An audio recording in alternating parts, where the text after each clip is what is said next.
Welcome, y'all, to an episode of Fandom Station. I'm your host, Matt, and this is my co-host, Evil Deeds. Hello. Hey, today we'll be starting another episode review series, and this time will be Danmachi, otherwise known as Is It Wrong to Pick Up Girls in Dungeon? I won't be saying that again for the foreseeable future. This is good season Danmachi. I already said that, but it's also. Would you say this is also Danmachi V? Is that what people gonna call it, or is it just gonna be Danmachi Season 5? It's just Danmachi, brother. I'm not calling it V season 5. I don't know. Danmachi V is kind of rose on the tongue though. Danmachi V. I don't know. We call it Mortal Kombat X. I mean Danmachi V. MKX is a very unique situation in which it's a game. I mean, this is kind of game-like, though. See the difference there?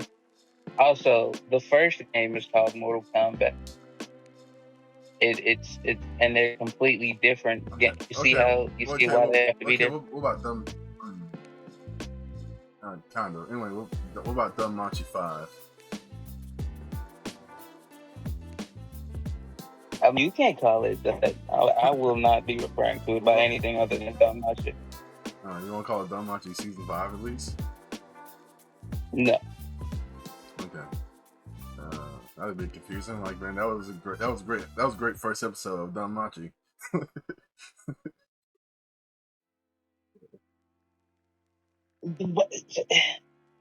There's no way to confuse it if you understand that we've already caught up to Danmachi.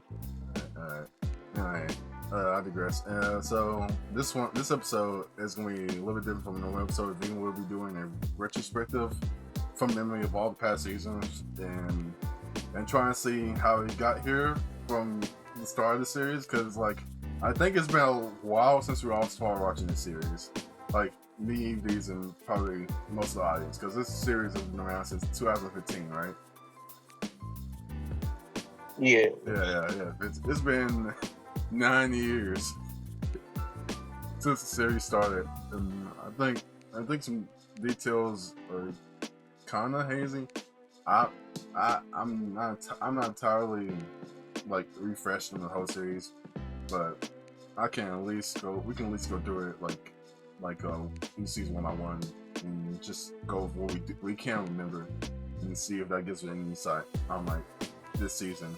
And maybe potentially what it's all building to, maybe what the main theme or idea of Danmachi is, which it could be. Which crazy is Danmachi came out a year before My Hero. It's crazy to think. Oh wait, so it's 2014, so that's even longer than I thought. It's been. No, My Hero was 16. Really? I thought it was. Danmachi was 15. Yeah, My Hero was 16. My Hero was 2015. No, My Hero was 2016. Okay, so same year as ReZero. Okay. I don't know. That doesn't sound right. My Hero release date of anime. Okay, I just got, man. My Hero has too many seasons of anime. It just gave me the release date season 8. Anime. Which season? It also came out 4 months after the end of Fate UPW. Okay.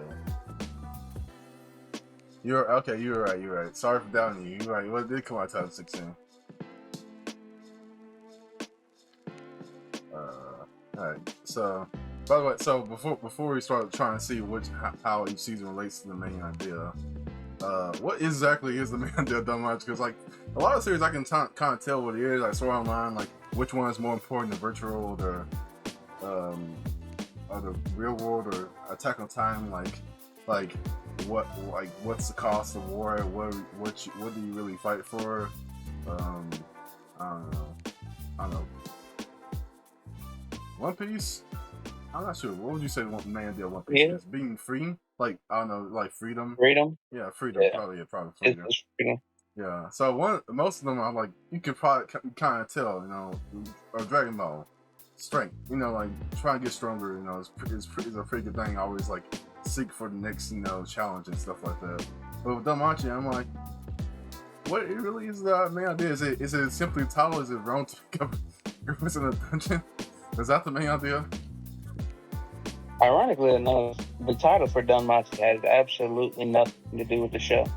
You would say that, and I find that you would say that, but I'm thinking, if you think really deeply into it, I'm like, sometimes it kind of is like a question, like especially like season 3, where he's like, where it really is like he picks up a girl in a dungeon. Everybody's like, yo, that girl is a monster, and they try to hunt him down. Yeah, but he literally picked up a girl in the dungeon. Yeah, not I was like, figurative sense as the title entertained. Yeah, the title's kind of implied that, but I think the author knew what he was going to do when he made the title. He's like, I'm going to make him go around and like saving different girls, even despite their like biases that might be around them. I think that's what really the premise is like.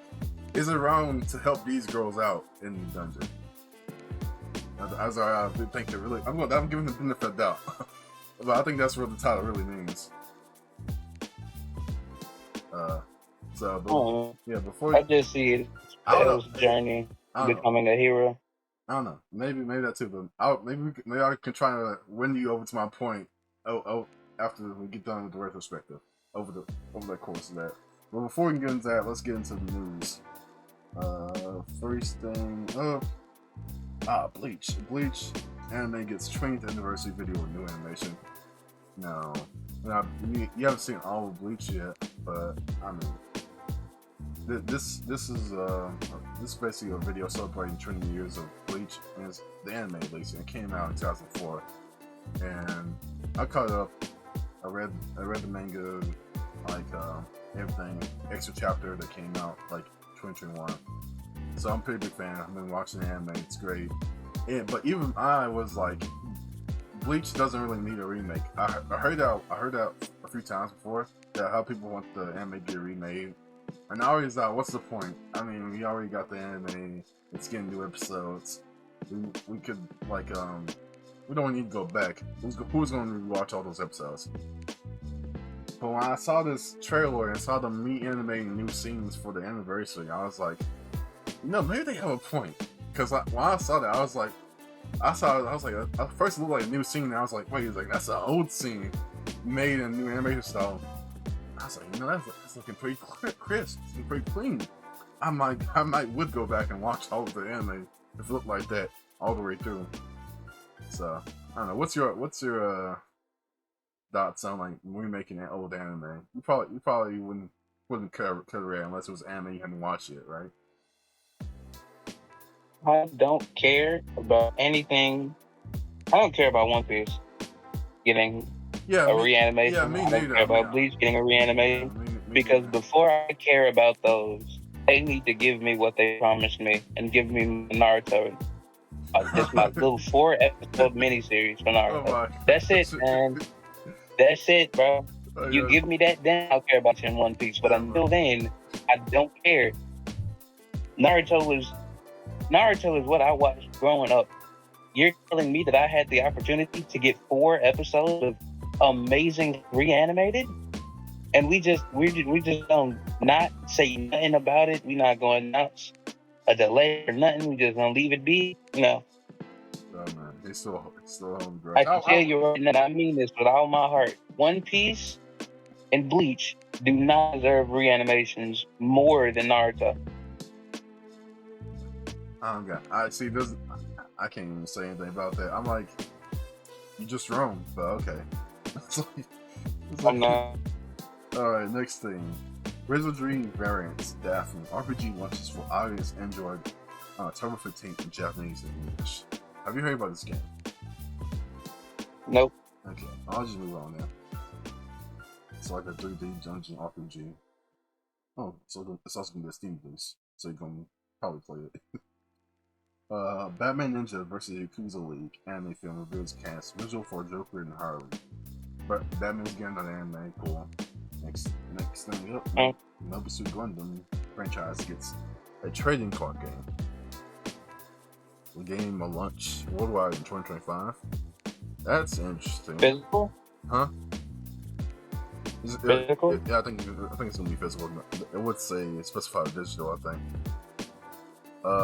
And last but not least, is it wrong to try to pick up girls in a dungeon? Full length of water and light game releases for Switch Steam on February 27th. So there's a new. I think we saw this while looking up stuff for Danmachi the other day. But yeah, this is the game we saw. New game is gonna be released next year for the Switch.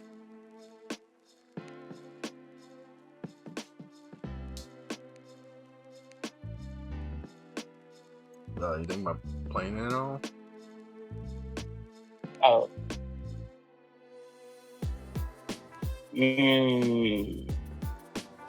A very good question.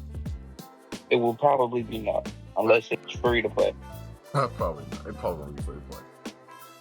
I mean, I kind of hope not. Not because like I don't want things to be free, but because if it's free, I mean, it's gonna be a cost somewhere. I mean, but I make it like my duty to play free to play games and not spend money. Man. All right. Let's see. You know, with that all the way, we can get into the review / retrospective.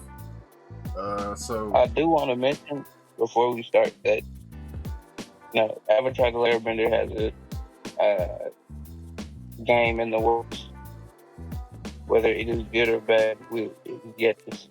But I'm hoping for it. Okay, me too.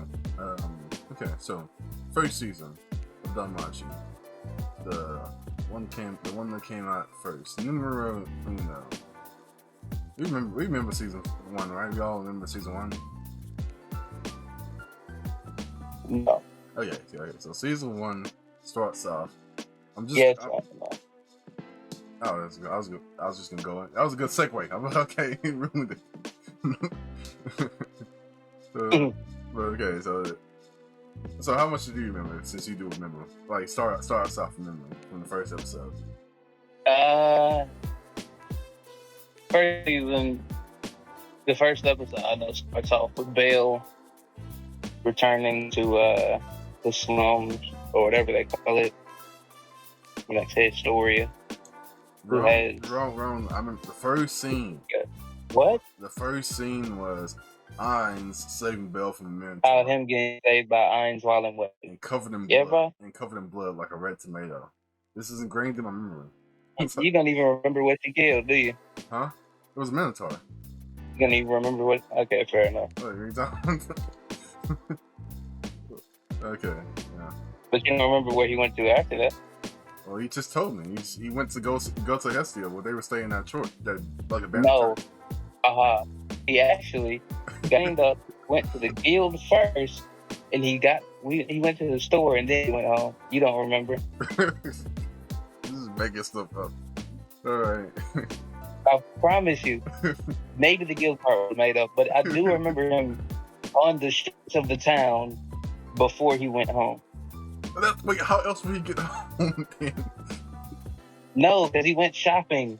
Yeah, bro. Shop? Okay. All right. Okay, so yeah. So the first episode, I think we get to see that Belle is an adventurer. He's not doing too well because he's an adventurer in a party or in a familia with only him, nobody else. He's in the party. His familia is Hestia, the Hestia familia.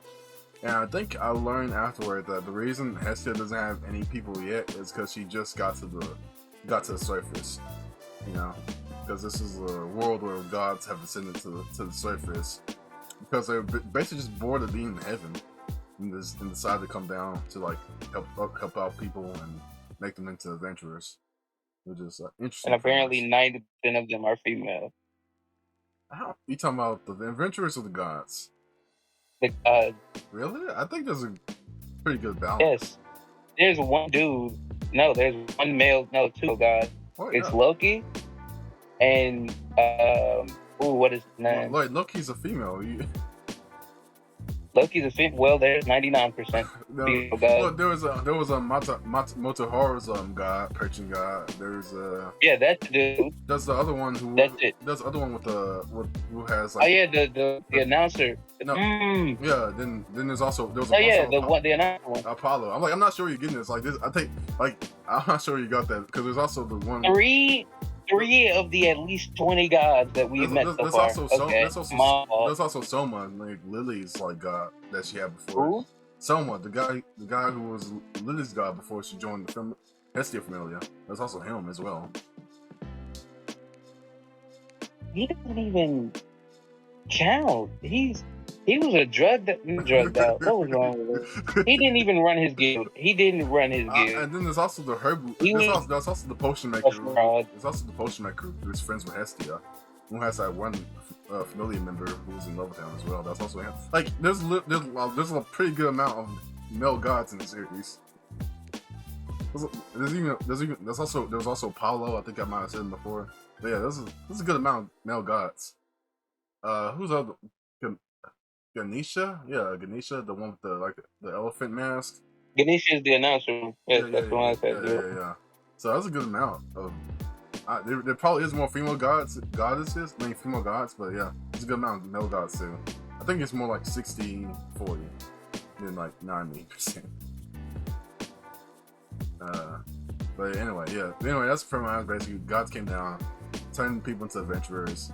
The Hestia came down pretty late compared to other ones. That's why she doesn't have any members yet. And Belle was her first member of her familia.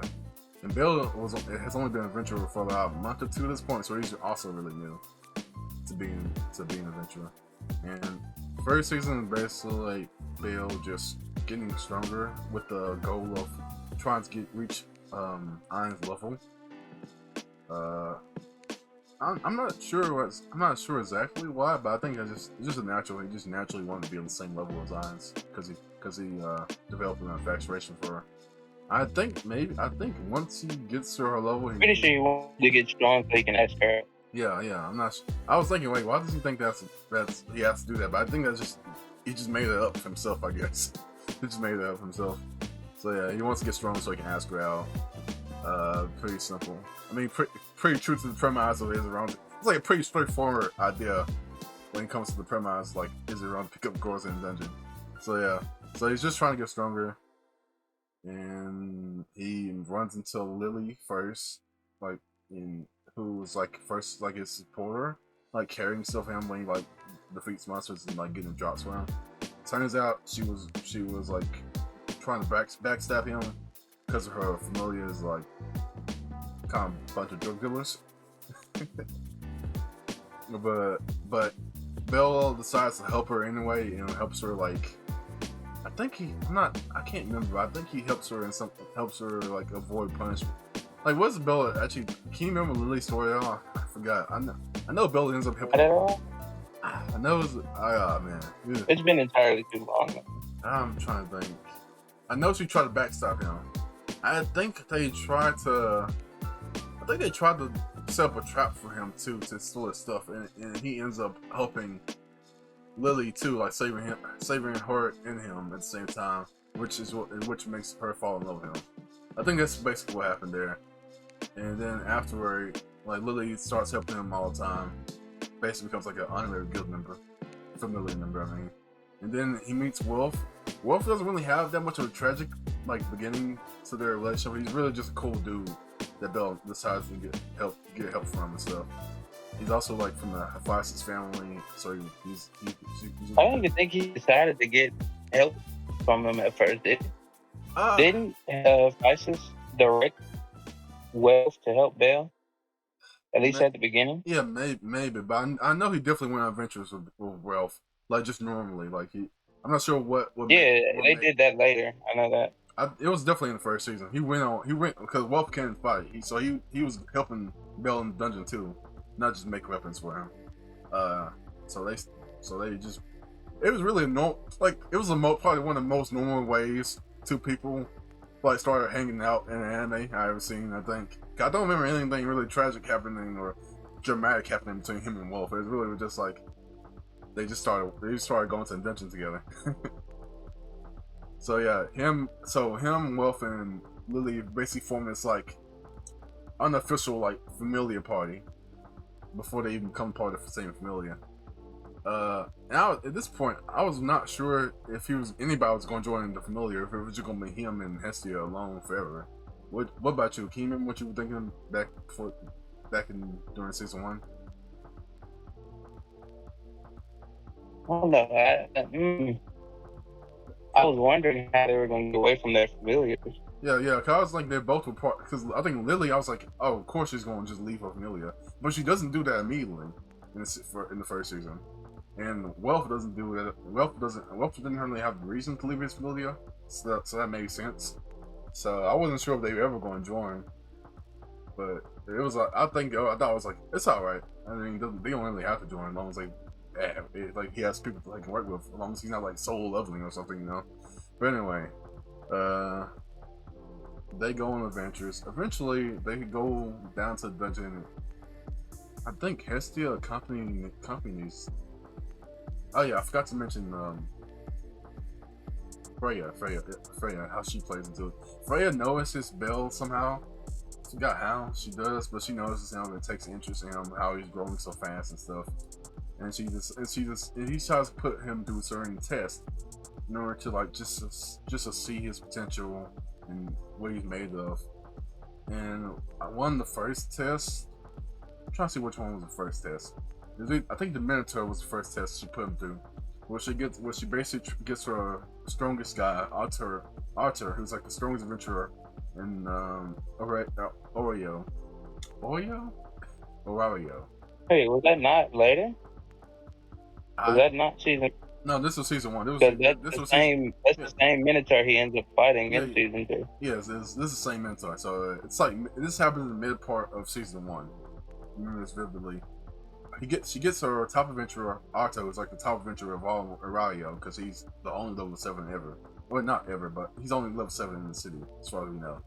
And Arto goes to this Minotaur, this random Minotaur, who isn't special yet, and trains the Minotaur in sword fighting. And gives the Minotaur a sword too. And then they basically stick that Minotaur on Bell. Bell manages to defeat. Man, actually, now I'm thinking about it, why was she interested in Bell in the first place? Because this is even before he fought the Minotaur. That's crazy. So yeah, Bell fights that Minotaur. He pushes himself to the limit, and he manages to defeat the Minotaur, and that basically allows him to level up to level 2. He becomes like the fastest person to level up to level 2 ever. And from that point on, I think he also gets like into another like fight that Freya sets up with this like giant like ape monster. That's not too important. The next important thing happens when like they go venturing down to the dungeon to like the safe zone area. I'm not sure why, but Hestia's there too when gods aren't allowed in the dungeon. But she was there for some reason. I can't remember. Do you remember why she was in the dungeon? No, not at all. I don't remember. But she goes in the dungeon. We kind of see a glimpse of her goddess power, but not really. But because she showed her goddess power, this automatic function of the dungeon happens where like a Goliath like emerges from the dungeon, like so I guess just because she broke the rules of the dungeon, and everybody there has to like band together to defeat it. And then Bill uses this new skill he got from leveling up called Argonaut, right? Yeah, Argonaut Bill. Yeah, Argonaut's Bill. Yeah, the Argonaut. It's a skill. No, I got really. Oh. It's a skill. Like Argonaut is a skill, not a spell. Fireball is a spell. I said Argonaut's Bell. Oh, Bell. Oh, yeah. Bell. Argonaut's Bell. When you said Argonaut, I thought you said Argonaut Bell first, and then you said Argonaut Bell again. I thought, oh, you're saying Argonaut spell. Okay, never mind. But yeah, Argonaut is a skill. Argonaut is a skill that allows Bell to basically charge his attacks. It kind of sounds lame when you say it like that, but the effects they add to it are really cool. Where it basically lights up with this ethereal white glow, and the longer he charges it, if he keeps on charging enough, it'll start the bell sounds will appear, like the chime of a bell will get louder and louder. You know, so I don't think they can hear it though. no, I think it's only Bale that can hear the bell. no. That's an actual Because I thing. remember them talking about it, but Bale, I remember them talking about it. No, that's an actual thing. And Bale asked if they could hear the bell. No, I don't remember them saying they could though. No, it's an actual thing. I don't remember reading this, but it's an actual thing where if you charge it low enough, bells will start to chime that everyone can hear. So he uses his Argonaut skill to defeat the Goliath. Everybody like cheers, and then Hermes, who has been in the background this season, basically tells the audience that Bel is the grandson of Zeus, who was like the strongest god in Awario. And that's basically what season 1 is. Season 1 is pretty straightforward. Bel wants to get stronger to date the girl he likes. Pretty straightforward. I think it's kind of true to the name of the series, I think. But it's also pretty simple too. Not really much to say. It's a classic hero's journey. Like underdog gets stronger and gains friends and like proves everyone how like how special he is, I guess. But anyway, season two is a little bit deeper, where it's not straightforward as season 1 was, in the sense that like Bale ends up meeting Haruhime, who is like a, what's the word for it? She's a red light district. Fox girl? Yeah, the Fox girl. He meets prostitute. Yeah. He meets Haruhime, who's like a female. No, I don't want to use that word. He was like a She's a prostitute, but she's not a prostitute. Let's use the word entertainer for now. She's an entertainer. She's an adult. She's an not really even an entertainer. I don't think she's used it. Yeah, no. That sounds fucked up. Yeah. I don't think she's not messed with. Let's just use the word entertainer from now on. She's a prostitute. No, court-son. Let's do court-son. She's a court-son. I'm glad I came with that word. I know that. I'm glad I knew that word. She's a court-son. But I mean, she and Belle don't know this, but she never actually got with anybody, because every time a man approached her, she would just faint. So she never actually. She's about to fall out. But she thought she did, and Belle thinks it's good for her. But the important thing is that both she and Belle think she's like she did do all that stuff, and that really is the main idea. It's like she's like, I'm not really worth saving. I'm just like a harlot, I'm like an adult entertainer. I'm dirty. I'm not somebody you should be worth saving. But Belle's like, I really don't care. I mean, you're a girl. You need saving. You're innocent. There's no point. There's no reason not to save you. So I'm trying to remember what Belle was saving her from. Do you remember?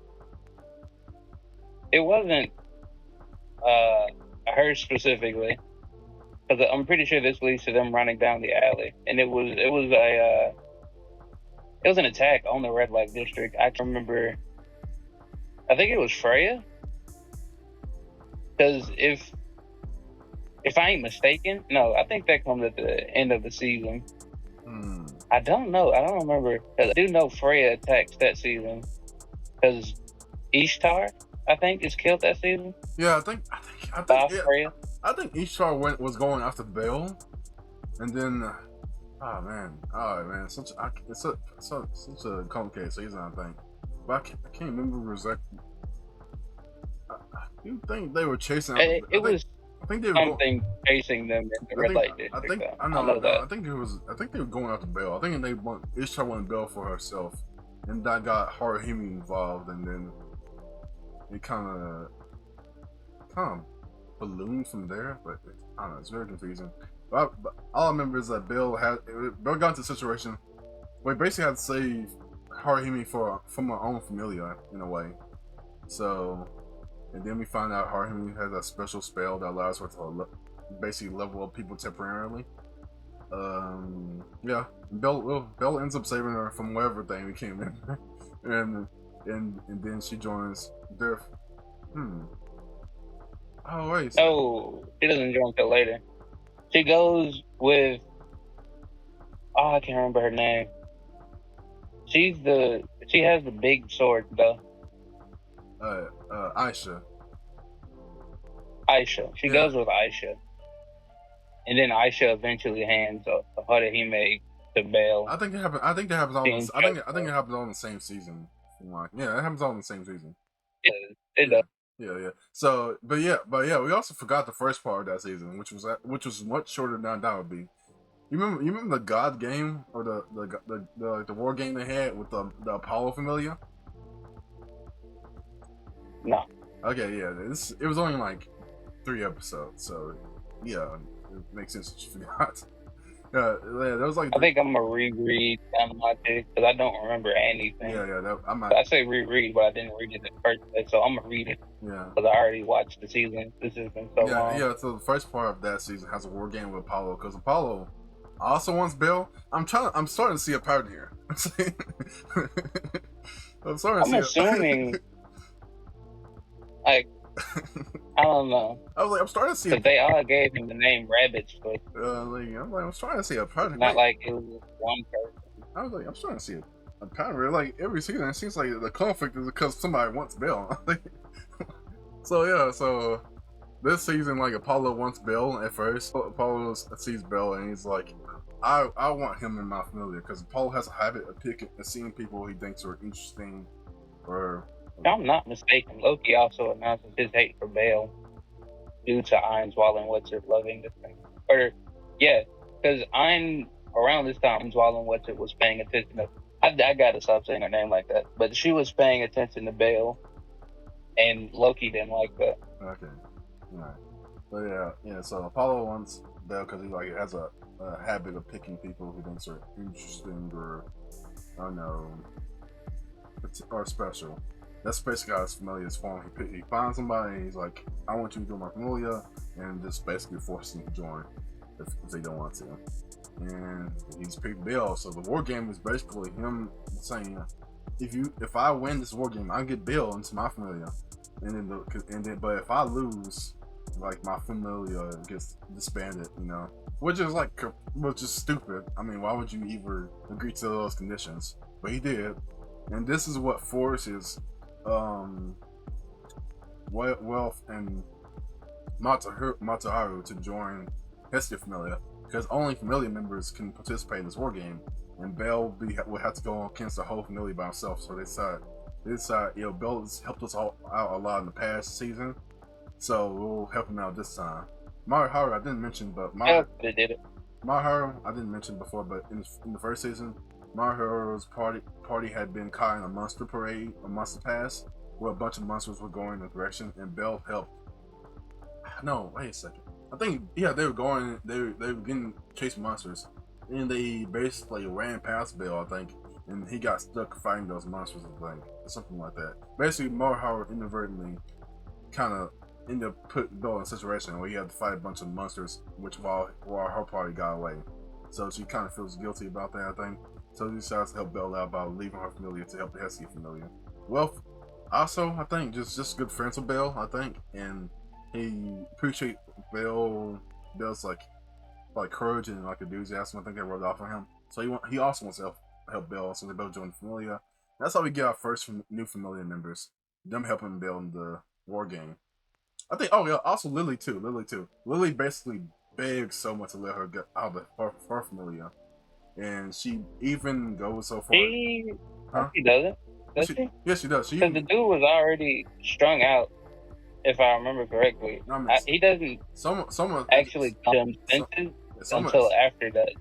No, he's not strung out. He's just like stone cold. Actually, he's like the opposite. He just doesn't care about anything but like brewing his.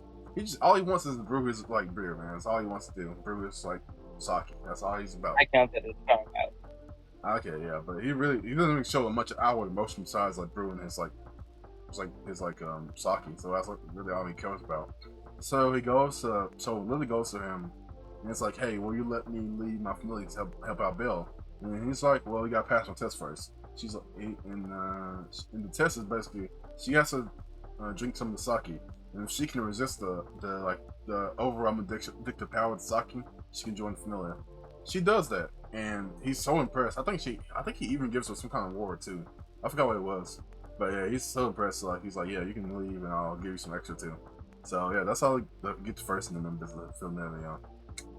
We already said stuff about Haruhime, about how Bell basically protected her, even though all the stuff for her in her past, and I think that's the end of the season. I think that's all season 2. I'm not sure though, but yeah, I think that's basically season 2. Season 2 basically Bill decided to protect somebody who doesn't think they're worth protecting. Season 3 is with the Xenos.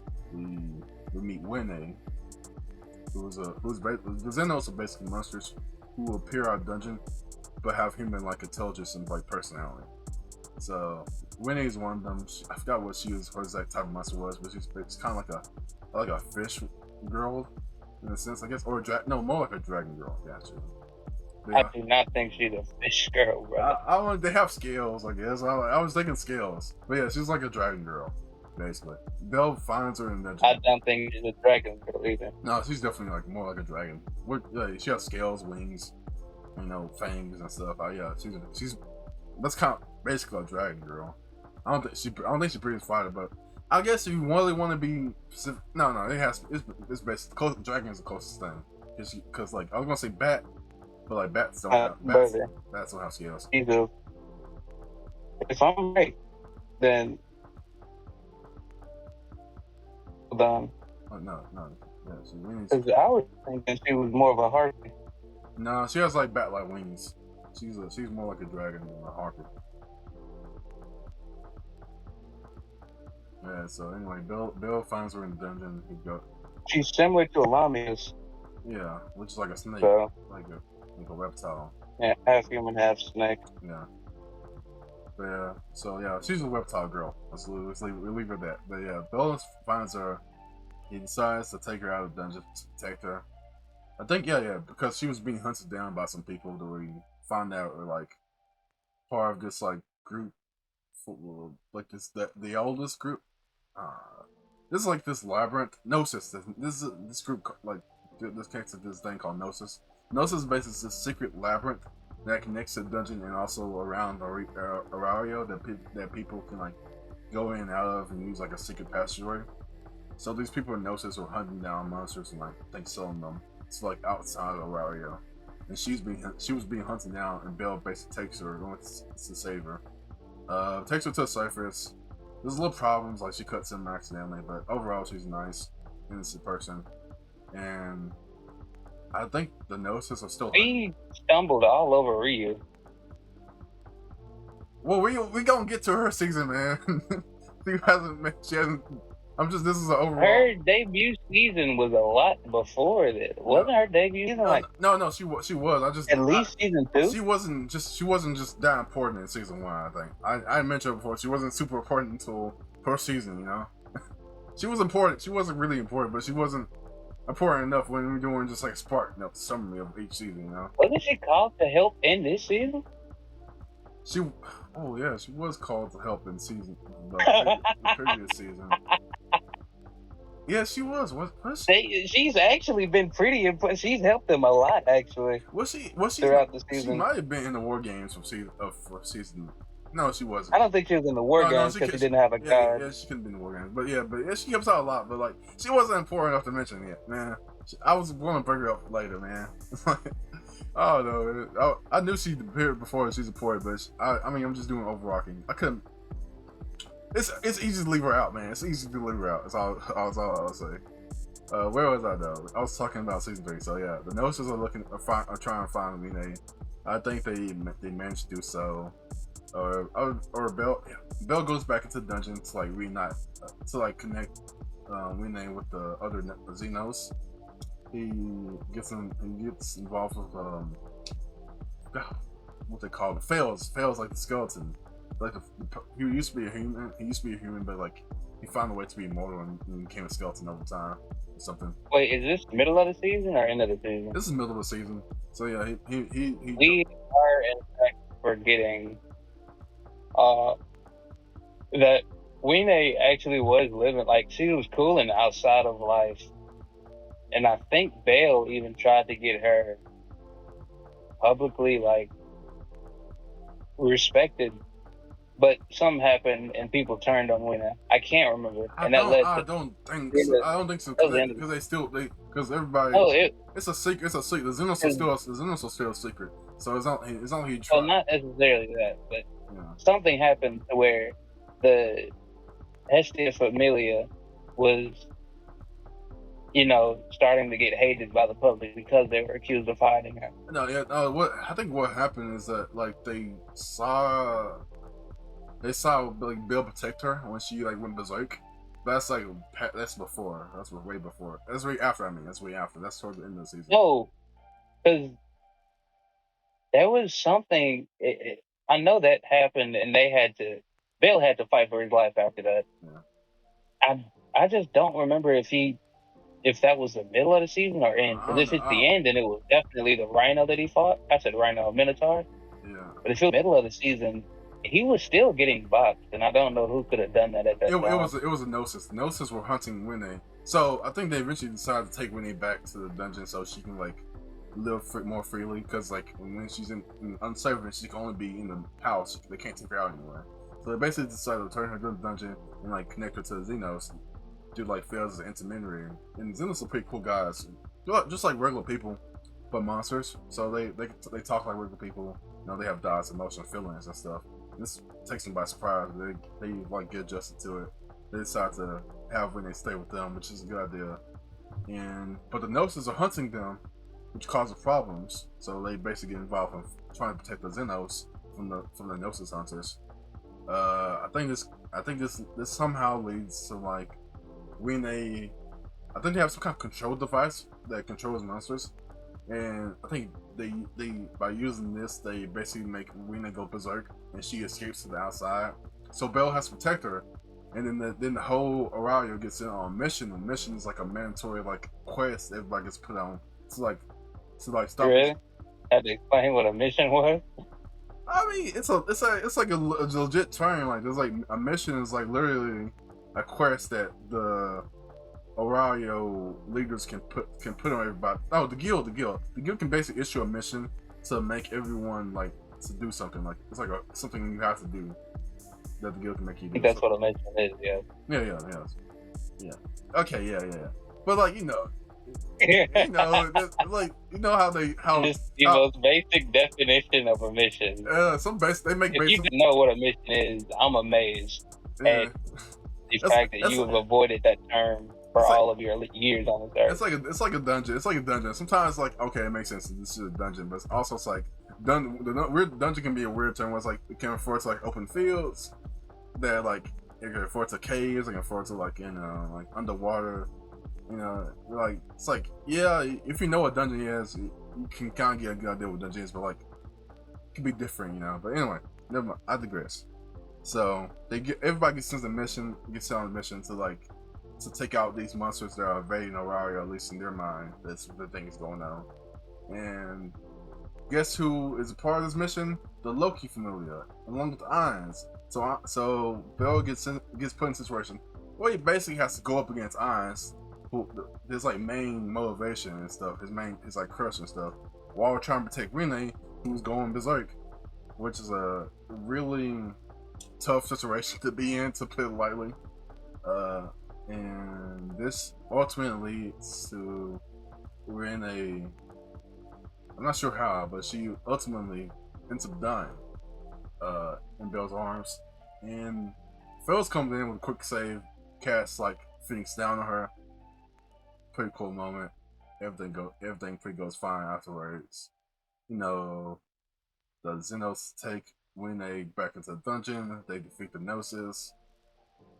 And then Asterios just shows up. Asterios was doing stuff beforehand, but it wasn't really important to them. Anyway, Asterios shows up. He's lost an arm and stuff, but it's like, Bell, you and me need to run the runs. So Bell is immediately like, wait, is this the Minotaur I fought before? And then they get into a fight. Bell gets like absolutely bodied. And like he gets like sausage into the ground, and then he just like it gets curb stomped with like no room to like get up or anything. And it's crazy because like Bale was. It's not like Bale was straight losing at the beginning of the fight. I was thinking that whole time. Well, Bale is gonna beat him. Bale and got Bell was like going crazy that season. It was like, man, Bell got through all the challenges. Like, this is just another footnote in the long legend of Bale Chrono. Like, and it was a really good fight to the point where, you know, everybody would like it was purposely set up that way. I don't know if it was by Frey or who, but because you know the Estia Familia needed to win back public favor Yeah, essentially for them to stay there, so they split. yeah, I think that might be the They case. Yeah, it was because they said the Minotaur drew a bail to a public area. That's when they really started boxing, and then you know it was a really good fight, and I thought it was even. And then the Minotaur just said, "All right, let's stop this." Bro took him through every wall he could yeah, until Bill was just stuck. Took him to the entrance of the dungeon, looked at Bill, and just said, "Yeah, bro. yeah. Next time we fighting again." I'm like, "Bro, wait a second. You can't do this. Yeah, man. No, You can't dog the hero and just say you gonna get your run back." No, man. It was so good. Like, Bro, yo, did he say? I can't remember if he said, "Come find me" or something. But bro, he said like this, like that. Hey, yo, that's one for both of us. Next time will be the end. oh yeah, bro said we tied. That man was a monster. Oh, like if you actually watch that fight, bro, like, bro, Like I mean, I still remember it went like, so quick. It was being, like even Bell just losing. It was the morning time. They were like facing off. Bill had just gone through everything I just said, and he was just like, "Wait a second, what's going on?" And then it's like, "I guess I gotta fight now." And then Asterius, he didn't say anything. Asterius didn't say anything until the fight is already over. He just charges at Bill. It looks like they're a pretty close fight until he throws him into the air. His sword breaks. Then he plows him through the entrance like to a dungeon, and then slams him down to the ground. And it's like incredible force, like excessive force. And then Bill's like, he starts anything. Bro didn't even move. You know what crazy is when he started reacting naturally. He was just like, it's like if you like tore your ACL, he just like started wheezing. Like I've never seen an anime character wheeze like that before. That was just so natural after getting bro. Bill got absolutely dogged. Like bro, he's like, bro just went, and then he just walked back into the dungeon, bro. Like he didn't care who showed up. He didn't care if somebody would try to hunt. Bro didn't care. He knew he was finna dog Bell. He knew ain't nobody was about to stop. Bro just walked back into the dungeon slowly. It's crazy because Bill didn't even get like his worst. That wasn't like the worst injury Bill has ever or will get. But just the way that he was like,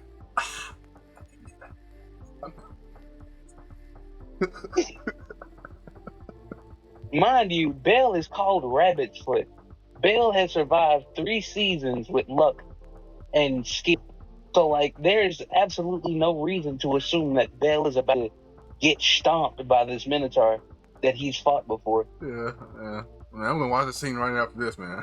That's anyway, yeah, that's how the 3rd season ends. Pretty cool end there. Kind of a little bit. So you did mention the other god. I don't know if he was a god or what, but the dude talking about the dungeon. Talking about the skeleton that the skeleton works for. But Oberon. Oberon is like the leader of the guild. He's like basically the one man working behind the scenes. He's like the Gandalf character of the series, where he's the one working behind the scenes to make sure everything goes well. He knows about the Xenos. He's trying to keep them, like under control, also safe as well. So he's basically helping out behind. He's like the anti-Freya in this series, where he's trying to help things go orderly and smooth, while Freya's trying to mess things up just to get to Bale. Yeah, so that's pretty much what I'd say about him. You got anything else to say about Oberon? No, that's pretty much it. But also, I'm going back to watch this Irons and Bale fight. Oh my goodness, the anime are in their bag this season, man. Man, I think that's why I love the Minotaur fight so much. Man, I think the Sasuke brick showed up when he threw him into the ground too. You gotta watch this fight. Watch the whole show just to get to this fight. I highly recommend you watch the Bill versus Minotaur fight. Yeah, like man, Asterius, man. Put some respect on his name, Asterius, man. Asterius, my fault. Also, I'm kind of Greek. I'm kind of into Greek myth. I'm kind of nerd like that. But like Asterius is a reference to like the actual Minotaur from like Greek myth, which Asterius was his actual name, not Minotaur. So that's a cool fact to know. So yeah, that's pretty much in the season of that season. We get to season 4, which is probably the darkest season yet. But this season my topic, but I haven't gotten to that yet. But so this season, Whereas every other season was essentially the sun rose on a new day for Bale.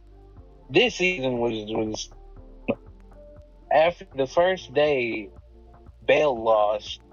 That was what this season was. It was just losing constantly. yeah, this was like before the adventuring. This one was surviving. It turned into it's like an RPG turned into a survival horror game.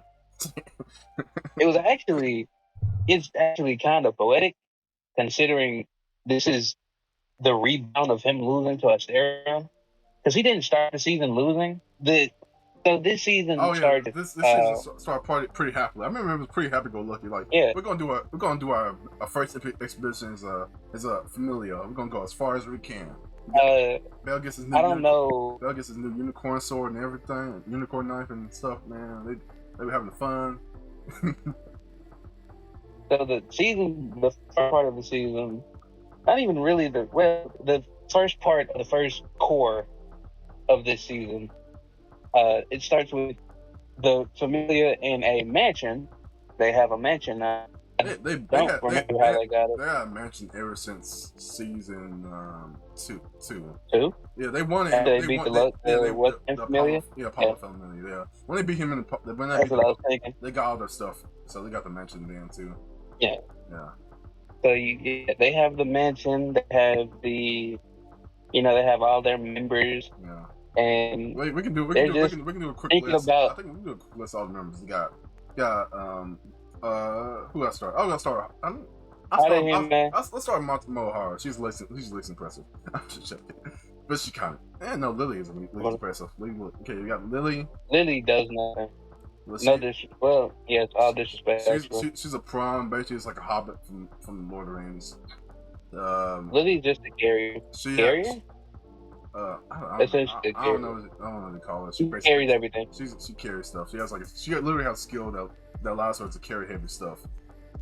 So she also has a magic spell called like Cinderella something that allows her to transform appearance slightly, like give her some blonde hair and like elf ears and stuff to disguise herself. Yeah, that's pretty much it. And then we have Matsuharu. She's a swordsman, kind of samurai from like Eastern Japanese like country, but like she's like from not Japan, but like the Danmachi verse. She's pretty skilled with the sword. I think she's like level 2 or level 3. Is she level 2 or level 3? I can't remember. Do you remember at all? I feel like she would have to be level 2. Yeah, she's definitely not stronger than Bay at that point. Yeah, I think she's level 2. So she's like level 2 swordsman. There's no classes in this series though, so just not the confused. There's no such thing as classes in this series, as far as I can tell. But she's like a level 2 swordsman. She has a cool skill. I forgot what it was called, but it basically allows her to create a gravity like cylinder that crushes her opponents. It's like it's not a skill, it's a spell that allows her to crush her opponents with gravity. This is really strong. Like it was able to like hold the Goliath in place for a few moments too, that they fought in season 1. So it's pretty powerful. What next? I guess then we have Wealth. Wealth Kozo is probably the most impressive member outside of Bell, I think, because he's from a family of blacksmiths called the Kozo family, and they have to steal Kozo blood, which basically helps them make strong magical items to help adventurers fight. And he's like so good at it. Like he's the best in the family. He's like not only he's the best in the family, he's probably the best in Hephaestus familiar too. At least he had the most potential while he was in it. Yeah, and he even gets to the point in this season where he's able to make items that don't break. Like in this series, magic items, if they have any kind of like special ability that can activate, they'll eventually just get shattered after a few uses. But he eventually finds out a way to make them where they don't make at least one that doesn't break, no matter how many times you use it. And then who's next? Then we have Haruhime. Who's like the second most impressive member. Well, maybe the third most impressive member if you don't count Belle. If you count Belle. So she's like the third most impressive, where she has this ability to make everybody level up, or a certain amount of people level up. I think it's the amount of tails she has is how many people she can level up, or something like that. Wait, no. I was reading around, I think. Huh? Wait, no, I got confused. She can make one person level up normally. Is that how it works? I can't forget. Okay. She can make people level up. Yeah. She can make level up like that. I know she gets like another ability that allows her to like increase the amount of people she can level up. I'm not sure. I can't remember how many. Great retrospect. Yeah, she gets it later. Yeah. But wait, was it just one? It was just one person, right? It was just one person, right? Yeah, definitely. It was just one person at first, yeah. Yeah, and then she gains another ability that allows her to increase that range of amount of people. It's like 5 people. 5 people with 5 tails. She gets it. I think she gets like 4 extra tails, like energy tails. So yeah, that's her ability. It's actually kind of broken because levels in Danmachi are crazy. Like the highest level is level 7, and just one level up puts you on a different level. For reference, throughout all of the seasons, Belle hasn't leveled up once per season. By season 3, Belle is still level 2. He gets to level 3 at season. No. He gets to level 3 at the end of season 2. No, Belle levels end of season 3. Oh no, Belle levels. Level 3. Belle levels up each season. He gets one level up each season. No, Belle is level 3 at the end of season 3. Yeah, he levels up once per season. He leveled up in season 1. He leveled up in season 2. But he doesn't level up last season. Well, we aren't on that yet. Yeah. Well, about that, when we get into the episode 3, I'll let you in on something. It's only revealed that he levels up later. Yeah. He levels up after this. Well, it depends. He levels up about once per season. Because right now he's level 4, so he levels up about once per season. So, what was I gonna say? Yeah. So hiring basically level up people, and that's a pretty big deal because levels mean a lot because it's very hard to get raised to one level. And then we have Belle. Belle has a special skill out called Realize Freeze, which basically, as long as feelings for iron stay strong, he can level up exponentially fast. And he also has Fireball, which is like a single chance spell, which he only needs to say name. And yeah, he's really, he has protagonist powers. He has plot. Well, I can't say. It's like he's Fireball. Yeah. So yeah, they have a pretty good lineup right now, and they decided to go into the expedition to get some help from like Aisha, who's in our hemisphere, and they also get some help from Cassandra and the other one. I forgot. Cassandra has a friend, but keep on forgetting her name. But he gets help from 2 former Apollo members. And they all go into the dungeon. Oh, so he also gets. Is Rio also there? No, Rio's not there. Rio's not there. Yeah, so they all go. Was Rio? No. She isn't there. She isn't there because I keep on forgetting if Rio's included or not. Because like, if she's included or not, it's really like. Wait, we're on season 4, right? You're on season 4. We're still on season 4. Yeah, you still going over the members of the guild, aren't you? Yeah. Or not guild, members of the family. I was going over the members of the family in the expedition as well. They do explore her. Well, it's still later, I guess. Yeah. Not later. I'll go briefly off. They fight intelligent monks who were able to form tactics at first, but they eventually defeated pretty easily enough. But then this is where the real stuff starts to happen, where basically Evilus, like at least a main member of Evilus, is involved, and they're basically trying to set off this monster that will basically kill everybody in sight. So in order to like get revenge on like Ryu, I think somehow Ryu is like here's like a rumor that the Evilus is still around in the dungeon, so that basically forces her to go into the dungeon. And once she gets there, this guy who's like a main member. Huh? I don't kill him in the dungeon. Huh? There are multiple people that are still alive. Yeah, there's multiple people. Oh no. No. She was accused of killing. So the way this all kicks off, Ryu is accused of killing someone in town. Ryu essentially goes into hiding, and she goes a vigilante state. Yeah, but the main gist is she finds out that it has to do with the Evilus. So that makes her interested. The main gist is that she finds out the evil is, and she wants to, discover who he is so she can take them out.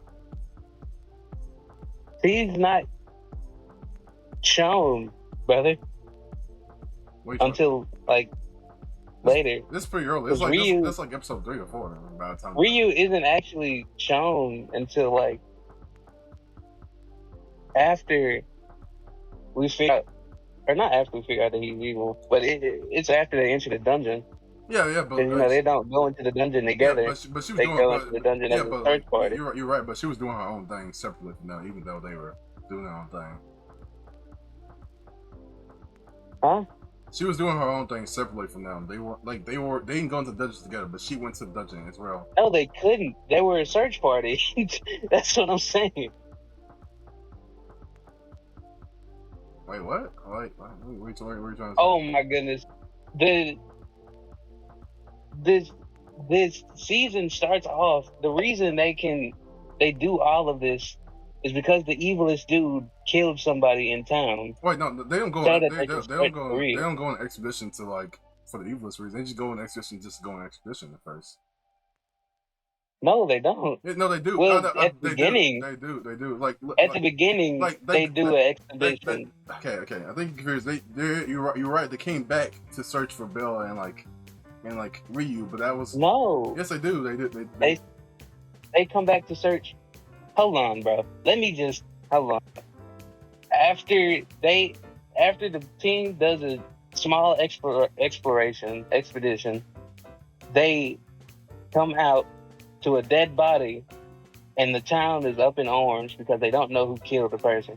And then one of the dude that's from Iblis, frames Ryu. And Bale tries to stick up for Ryu because he's been with Ryu for so long, but they eventually just have to make a search party. And the search party is filled with people from the guild and multiple other families because they think Ryu is a serial killer. Which is why all of them end up in the dungeon in the first place. You're right, but they were already. That's all I was saying. But you're right. So we were both right. They never left the dungeon, though. This is what I was saying. No, they did. There's remember the safe zone I talked about in season 1? They were still in the safe zone when that happened. He wasn't. Yes, they were. Body was found outside of the. No, it was in the safe zone. It was in the dungeon. It was still in the dungeon when that happened. The body was found outside of the. No. How do you think the guild and everybody? They can transport information from the surface, from the dungeon to the surface. Bell's familiar never left the dungeon. They were just still in there. Remember we joked about it? They never left the dungeon. They were still in the dungeon by the time Ryu started going to the dungeon to investigate that stuff.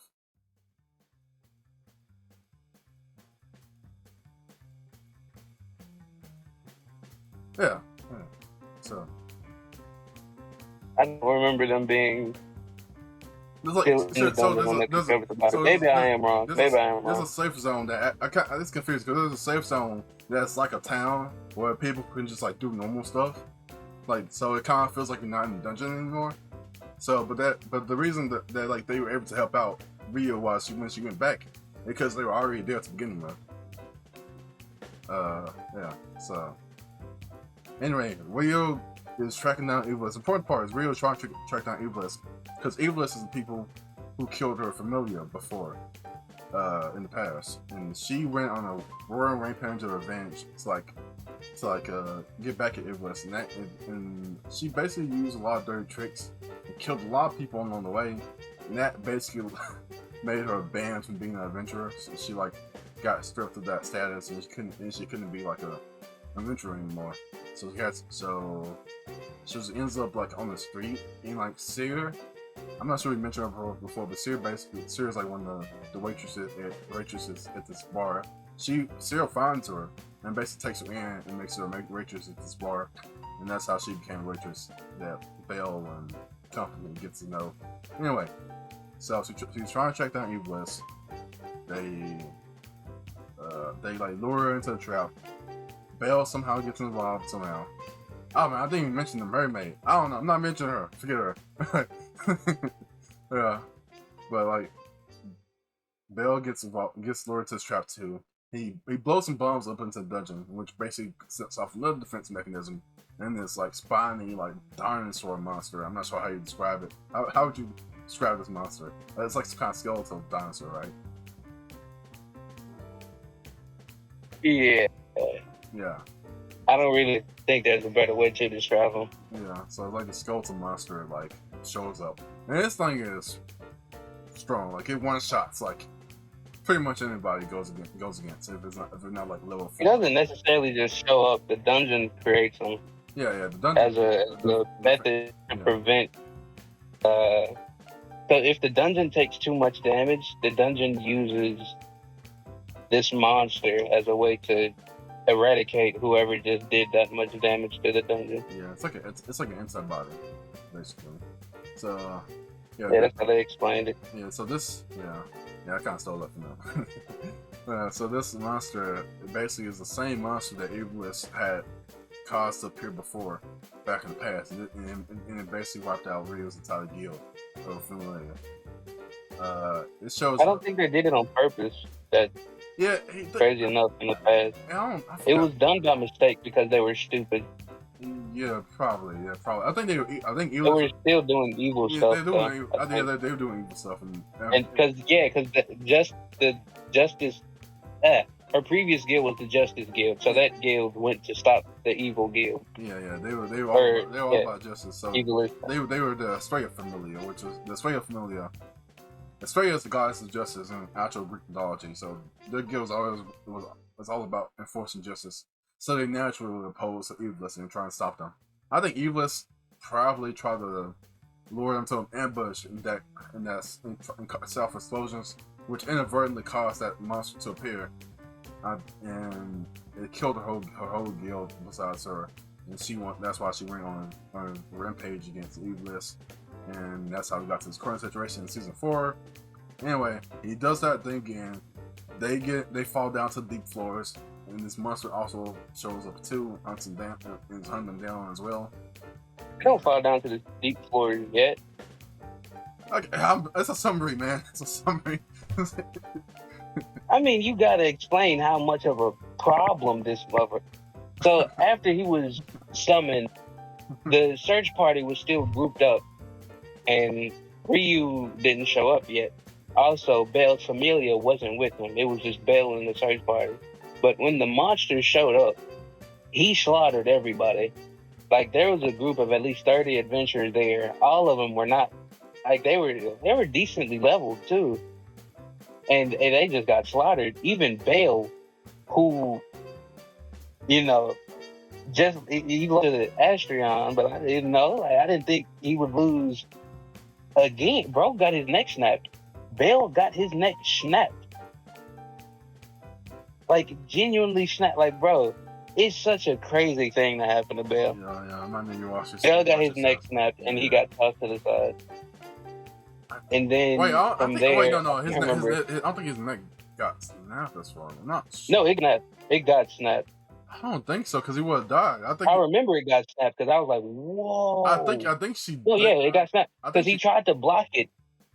I think they said that it was supposed to be a decapitation, but Bale is strong enough to block it, or at least something along those lines. So he actually only got, because he couldn't move.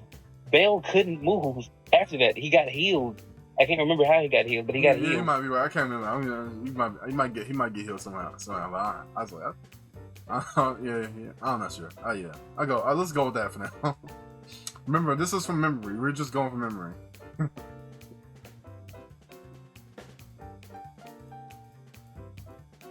Yo, what's next? I didn't. Okay. That's where I'm stuck at. This is like, because after this, they get I can't remember. Let's focus on Bell and Rita's story. That's the main crux of this thing. So they get down to deep floors, then make their way back up, and they're running out of supplies and stuff. Okay, here it goes. I'm sorry. This is just to clear up with Bale. So it clearly cuts off Bale's right arm and follows up by smashing his neck so hard with its tail that it seems to be clear that it broke his neck. And he was going to succumb and die to that injury until he got healed by Ryu. So yeah. Okay.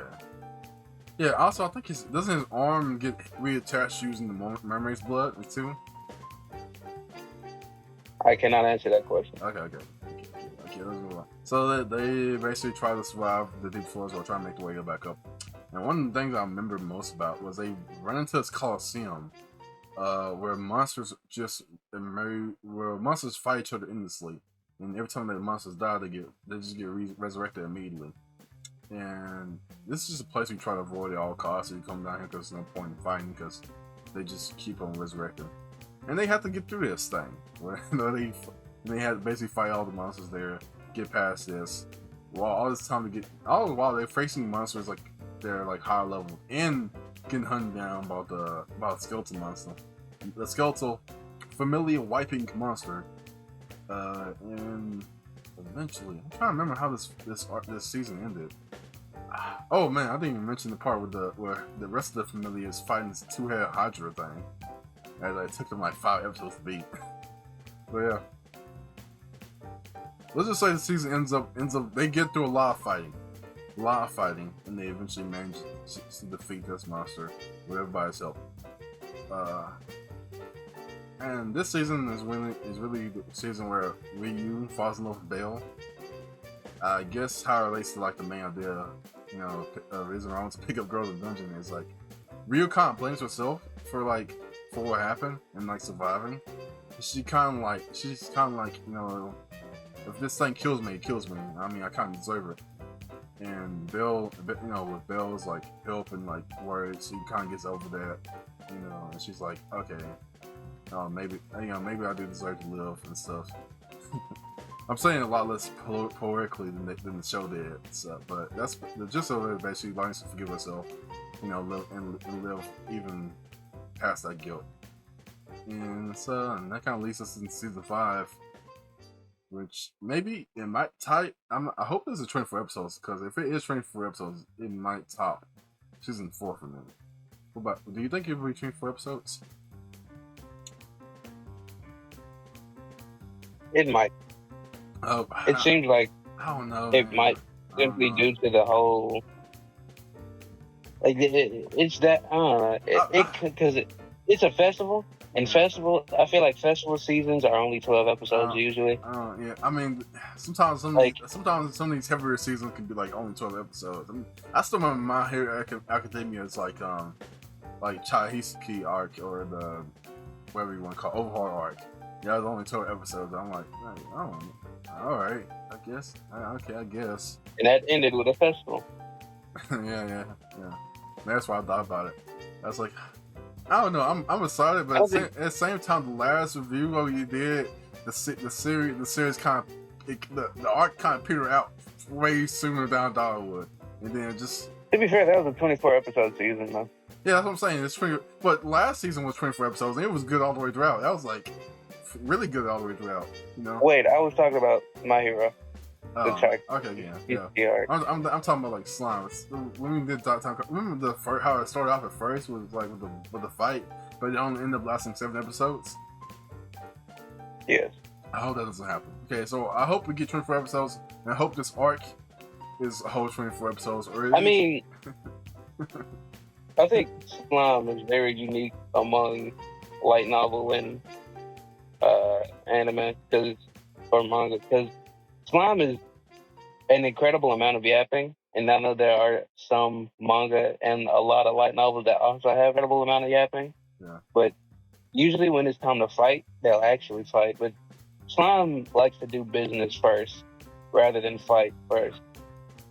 Yeah. Slime prioritizes relationships and lore. Yeah. Well, yeah, lore rather than straight hands. Wasn't a whole lot of lore at least in the last season. Story, at least. Yeah. Relationships and story. Yeah, but then again, Slime can do the 24 episode all the way through and keep me engaged. Because, like, it did that season 2. So, but yeah. I hope this season, season 5 surpasses season 4 for me. No, They have to give me an amazing fight this season. Yeah, me, it's not even an amazing fight. You can't amazing. They need consistency. What I'm looking for is consistency right here. I like don't peter out for me. Don't peter out. Don't like don't give me a slice of life after you do. That's all I'm asking for. I would find it hard to believe they would give you a slice of life. Yeah. Anyway, so far season 1. Okay. Can you like go over like how each season so far has related to like the main idea? You know. I think I laid it out, right? I don't like for every season. There's been at least one damsel in distress. Yeah. Who undervalues themselves or caught up in very sticky situations, to which Belle helps them, no matter the circumstance or background. Yeah, yeah. You know, think about season 1. Belle, season 1 that was Lily. I didn't even think about it. Yeah, season 1 that was Lily. Really? Huh? You just not thought about that? Yeah, I did. I just thought. You just not thought about that? Oh, yo, man. Sometimes my genius just overtakes me. I forget. So season 1, it's Lily and the Thieves Guild essentially. Season 2 is Haruhime in the red light district. So she isn't necessarily in trouble because she has Aisha helping her. She just undervalues herself. That's really it. She's basically forced in positions she doesn't want to be in, which is pretty sucky. Aisha definitely could have got her out. I think Aisha even offered to get her out. Yeah, but I think it was after like a lot of fighting Belle's interaction that she might have offered that, but like before it was just like she was stuck in that situation. Well, either way, Aisha was watching over her since the beginning. So. Yeah, but I mean, she's in the best. There's nothing that could happen to her, and Aisha's a dog too. Yeah, Aisha's actually like my second favorite fighter in the show. So. Yeah, but then again, I think Aisha wouldn't have like protected her if things just ended up going bad. Like with one of her clients, did something. I don't think. Oh, Aisha would not have. No, Aisha definitely would have helped out of him. She would have, but she might have been too late. Is what I'm saying. She might not have gone to that. It might have been something afterward that happened. So I don't know. It's a better place. Being in the red light district, it's a top course, and it was probably not the best situation for her. That's what I'm saying. Second season was Aisha. Third season was Rini, who was a monster. And it wasn't necessarily undervaluing. But society, but more like technically saving. More like society undervalued her, and Belle had to save her because like people were treating her like just like a monster or an animal. Yeah, and to be hunted down. So yeah, and season 4 was like real undervaluing. Season 4 is real. Yeah, she was undervaluing herself. She was basically going on a suicide mission to take out Evilus, and Belle had to convince her that she didn't need to die to like. It's not that. No, she did undervalue herself. Never mind. Yeah, Belle had to convince her she didn't need to die to repent her sins. She like just lived normally. That was because that's what her family would have wanted. So yeah. For me, it's just Belle's lead up to being a hero. Yeah. That's all this is. Yeah, but you gotta admit there was a recurring theme here, right? It's like. I mean, Belle is going through all the trials and tribulations that a hero must follow. Yeah. But it's also like... I wouldn't be surprised if Belle turned into God into this. I wouldn't be surprised if this led into a story somehow. Yeah. I mean, I'm not saying that's not part of it, too. That's definitely a main theme right there. I'm lying. I would definitely be surprised if they led into a story. If they lead this into Astoria, I will be thoroughly surprised and impressed, honestly. I didn't hear that part. I thought you were saying Belle becoming... I just heard the part about Belle becoming God. I don't know if Belle would become a god. Yeah. But Belle could... it depends on the requirements to become a god in this universe, I guess. Yeah, but you're right. I don't think it's about Belle becoming a god, but I also think it's about what you just said, like the what you just said about becoming a hero, brother, not a god. It's not about. I said Belle becoming a hero, not a god. Okay, I just said he could become a god, maybe. So I was thinking of Hercules. Actually, when you said that, because Hercules was like a human, quotation marks, human, but he was a demi-human. Yeah, but then he became a full god after he died, though. So that's why I was thinking. Oh, really? Yeah, he did. He got deified. He became the god of strength and heroes. Oh, yeah. That makes a lot more. I wonder. And I never thought about that. I wonder if Bell could be a Heracles SP. Maybe he is the grandfather. He is the grandson. I could see him becoming the god of good deeds. He could become the god of luck. You know, as much as they say he is late, is he? Okay, yes, all of season 4 that was complete luck, but I mean, he's basically living his dream, right? He's an adventurer who saves girls and like gets strong fast. Like Bell legitimately worked out for like seasons 1 3. Yeah. Okay. Like Bell, every time Bell won, it was his own skill kind of. Okay. So, but then it just developed to him getting lucky and living. Okay, so after going to that retrospective, are you convinced that another main theme is that Bell is saving damsels in distress who are undervalued by themselves or society? Yes. Okay. So I wasn't sure if I was gonna convince you, but when we go through it, I was like, actually, do we really? I thought I was puffing smoke for a second, and I was like, actually, it's kind of laid bare. Yeah, it was actually there. I was like, oh, wait a second, I wasn't just making stuff up. It's like that actually is pretty concurrent in the series. So this season, guess what? We have another damsel in distress who undervalues herself. We definitely do. We actually do. I don't know how you missed Seer.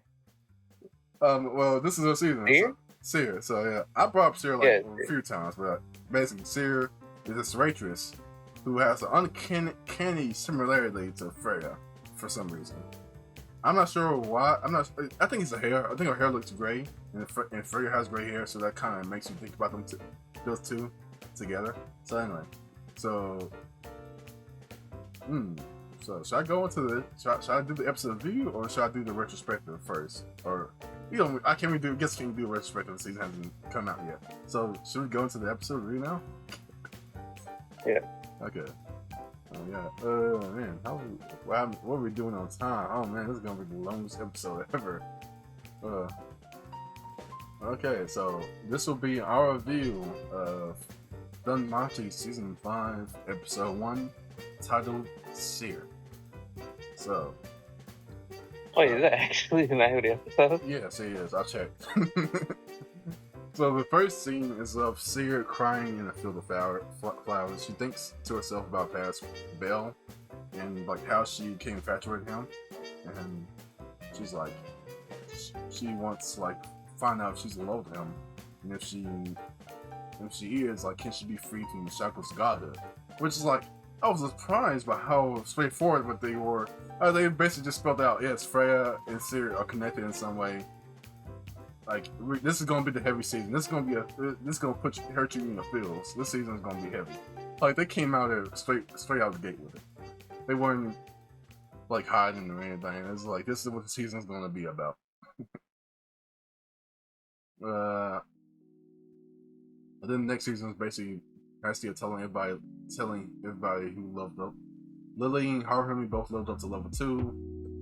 Then Mohair is like, yo, Bill went through a lot of crazy stuff. Those 24 episodes. That was like 24 episodes worth of fighting he went through. Did he level up too? And Hestia says, well, it seems he's worthy of ranking up, but I won't let him. Like, she literally is saying he can level up. Like, he can, if she wanted to. Yeah, I know we're confused when we watch the episode, but yeah, he can't. Belle could level up. She's just not wanting him to level up. All she has to do is level him up at this point. He'd be level 5. Like, that's kind of weird. I was like, I hope that doesn't come to bite him in the butt like that line. And the reason she's not leveling. I was right. He got 2 levels in the season. Huh? He got 2 levels in the season. I knew I would have been. Yeah, I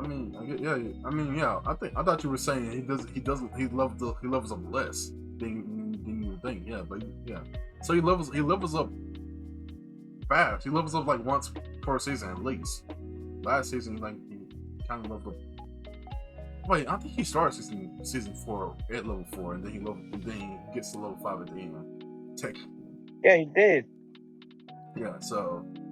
Yeah, he should be. And I remember being mad the whole season that they never revealed if Bale would level up multiple times. Yeah. So here's the thing, Belle was not supposed to be on those floors. I think you just skipped over it, but the deep floors are genuinely floors that you shouldn't mess with. Like those, I don't even think it's not revealed. I don't think it's revealed if Ainz can just hear the floor, but deep floors are like you definitely would be able to do it with two people, and that's how he did it. You can, yeah. The deep floors are floors that like I think Ainz and her family goes to, but they're a family of top level like adventurers. So it's not something you go on as a 2 level floor, you know. So yeah, so. But Bell should be level 5, and if you want to blame somebody for why he isn't level 5, blame Hestia. She says, she brings up that the reason... There's level 6. Yeah, she brings up the reason she has leveled him up is because she doesn't want to go to another meeting where they need to decide new... Because every time you leveled up in this story, you can get a new title to like replace your old title. And every time Bell like levels up, they try to make him get a weird title. Like his first title was called like Little Rookie. Yeah, which was stupid. And then his like next title was like Rabbit's Foot, which is slightly better. Rabbit's Foot is a comp nickname. I'm not gonna hold you. Yeah. Okay. Did he keep Rabbit's Foot though? Like beyond that point? He can, because like remember like Ainz, how she's referred to as a sword princess? I don't think anybody's gonna take that away. I think she's probably had that like for a while, you know. Yeah, definitely she did, because like she leveled up from level 5 to level 6 in the first season, and she kept her same title. So you can keep the same title. It just depends on what everybody decides to, you know. Like everybody thinks, oh, this title fits you perfectly. There's no reason to change it. They'll just keep your same title. Yeah. What's next? The next scene is everybody at Mia Grand's or Mama Mia's hostess of Fertility Tavern. I just realized that when I was doing like my research a little bit just to see what everybody's name was, I found out the name of the bar is the hostess of Fertility. And you might not know this, but Freya is like the goddess of fertility. And I was like, that's a pretty big hint. It's like serious like identity. Like if you were like really paying attention throughout the series. But anyway, they're celebrating like the exhibition, like, cause I guess this is like just right after that happened. And then we found out that Daphne and Cassandra have also both ranked up to level 3. Remember that name I couldn't remember before, like Cassandra's friend from the Apollo familia. Oh, you were acting. Oh, yeah. Yeah. That her name was Daphne. I put it down in the notes. They both ranked up to level 3. Then they talk about the Goddess Festival, and the Goddess Festival is basically a festival to like celebrate the harvest of that year. And weird thing is, they get four goddesses. We know at least one of them is Demeter. The other one is probably Freya. I'm not sure what the other 2 are. But these goddesses basically represent fertility, and they put them into 4 different pillars in a town square, and they can't leave that for the whole 3 days of the festival. We completely missed this first time we watched it. I did not see this part. They can't leave, really? They can't leave for a whole 3 days. I did not know that. Yeah, that's definitely going to play a role in this arc. Sarah asks if anything happened between Belle and Rio. We know it did, because Rio fell in love with Belle while when they went down to the dungeons and went through all that stuff. But Rio is avoiding Belle because of her feelings for him, and she also doesn't want to come in between him and Seer, because she knows Seer has pressure on him. Belle goes to confront Rio, like ask what's wrong. She slams him to the ground. He doesn't find out what's wrong. Yeah. He blocked the person. He did. That was impressive. Like, that's impossible anime to block a hit from a woman who's like crushing on him for some reason. That's almost unheard of. So in the next scene after that, I guess I'll say this. Ryu asked if it would be okay. Seer asked if it would be okay if she can ask Belle out on a date, because she knows Ryu has feelings for him. And Ryu's like, hey, you saved my life, like I mentioned before. So of course it'd be okay. do whatever you want to. And then the next scene after that is they're all back at the mansion, the Heskey family. Then they get a message from Freya's like assistant named Horn. We found out that Horn has a special like thing. Horn? Yeah, that's a name. That's a real name. But we didn't find out that I Horn. thought she didn't have a name because they called her nameless. Okay, yeah. This is also something we weren't paying attention to. I also thought this. I was confused. So I was like, they just gave her a name. It says Horn, but apparently, the reason they call her nameless is because she doesn't have a title. Like Freya refused to give her for anybody to give her a title because she didn't want anybody to put a label. Ah. So she has a real name that everybody knows. Her nickname is Nameless. Yeah, so her nickname is Nameless. Everybody says because she doesn't have a title, we just decided to call her Nameless, which is a cop name. It's really pretty cool. It's like I gotta stop saying nickname. It's title. It's nickname title. Pretty much the same thing. I mean, sometimes I read they call it Alliance, but I call it title because that's how I remember being called at first. They found out it's a letter from Syria asking Bale if he would go on a date with her to the Gods Festival. Which kind of brings some question. Does it mean like the whole 3 days? I wonder. That's also important to know. Because like, based on what else we're going to find out right now. Whoa. So the hostess from so Syria talks to other waitresses about how she's going on a date with Belle. We had a lot of trouble understanding what they were saying in one scene. And I have it right here down. I wrote down my notes when I looked back. Remember that scene? Evil Deeds? Yeah, I know. Yeah. Okay. So what they said was one of them says the cat one who keeps on speaking in cat puns. She basically said if Belle shows up again before the Gods Festival, we'll make sure to say Sierra's busy and then make him go away, basically. And I guess so. They're trying to avoid Belle going to see her, so he doesn't mess things up for the date, which makes sense because Belle has the density of of the planet Jupiter, so he would find a way to mess things up. Yeah, because they don't.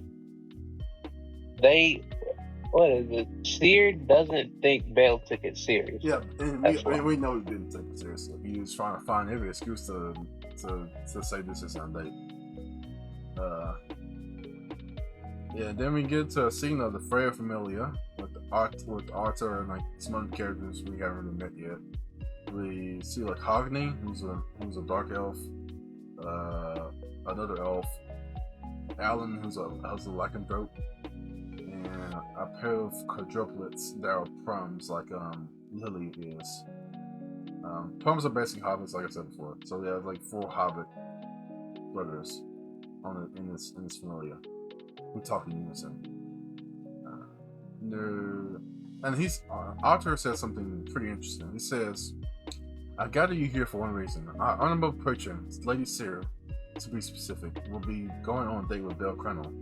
Like, and now the way he said it is that there was no distinction between Seer and their patron, who would be like the goddess or their familiar, Freya. He legit says, our honorable patron, Lady Seer, to be specific, like, but still, like, hey, she is as much our patron as like Freya would be, you know. So at least like the same person theory that we've been having, and which I'm still not sure what that means, but basically they treat them like the same person. It seems like, because then they're like. Then, like, one of them was like, "Yo, why don't we just take out Bill so we don't have to worry about guarding Seer during the festival, and we don't have to worry about him, like, taking Freya's affection away." Still, another instance of them treating Seer and Freya like the same person, because they're like because he's going on a date with Seer. They're worried about him, like, taking Freya away from them and stuff. But then the quadruplets are like, "Nah, it's not good there, because if like get this CD, they're like, if Bill dies, Freya will return to heaven and chase after his spirit." That's how damn bad she is. I did not see that. Yeah. I did not see that at all. That's what I'm telling you. When I went through his notes, I'm like, this is a different episode than the one I watched. Yeah, that's why he will chase down his spirit. Yes, and like, if you know what return, do you know what the process of returning to heaven is? Yeah, death. Yes, that's what they say. Also, for For those that don't know, once a god returns to heaven, you can't come back. That's you get one chance to sit on Earth. Yeah. So it's, so basically, she would give up the whole life on Earth to chase Bell down. I believe him. I believe what he said.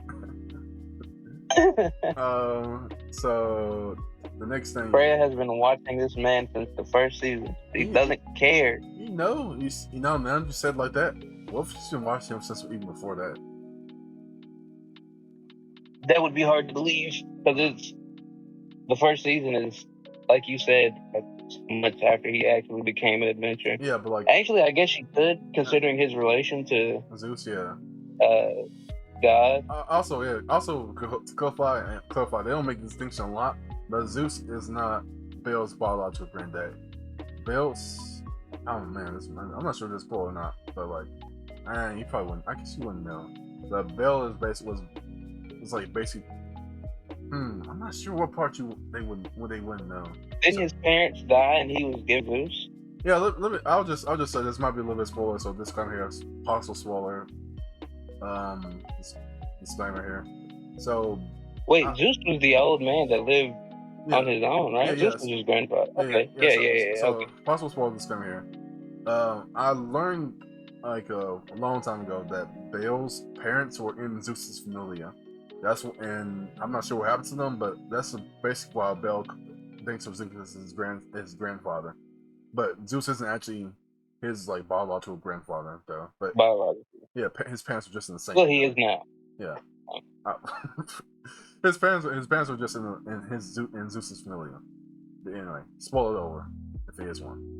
Oh, I wonder how Zeus is gonna play into this because Zeus hasn't come back since then. Yeah, he might be already in heaven. We don't know. And to anyone that knows Zeus, kind of mythologically wise, Zeus is the head god. Zeus is the god that runs everything essentially. Gods will not disobey Zeus. That man is a problem. I just realized I was saying Oberon, though. That's not the right name. That's the name of the fairy king in like Shakespeare mythology. No, Oberon. No, also it's the name of. Isn't that the name of my boy from Seven Deadly Sins? Isn't that his real name? No. His name is Harlequin. No, that's Harlequin. Yeah. No, wait, no. I was confused. No, Oberon is not the name of that guy who runs the guild. His name is actually Uranos, which is Zeus's father. Uranos is the father of Zeus. No, not the father of Zeus. Oh my goodness. Not the father of Zeus. He's the grandfather of Zeus. I'm sorry. He's the grandfather of Zeus. Oh my goodness. Uranos is like one of the first gods in Greek mythology. He's like the sky. He's the sky god. Quick myth lore for Greek mythology, if you don't know. So, some of the first gods were Uranos and Gaia. Uranos was a sky god. Remember Gaia? Gaia made Earth. Gaia was the earth goddess. So they both had the Titans, Cronus in them, and then the Titans, Cronus is time, no? Yeah, he's the god of time and harvest, actually too. Yeah. He's the god of time and harvest. So Cronus, like wheat. Yeah, wheat. Like that's why he has a scythe. If you ever seen his like iconography. So Cronus basically. I think it's also why he's god of time because like in the seasons. Like it's very important for crops. Time is very important for crops. And clearly see the marks of time on nature and stuff. Anyway, Cronus basically betrays his father, slices him up into pieces, kind of kills him in a way, I guess, and then takes over as a head god. And then Cronus has kids of his own, kind of. But every time because he heard a prophecy that one of his kids would surpass him and take his place, he decided that every time his wife would give birth, he would eat that kid instead, so they couldn't surpass him.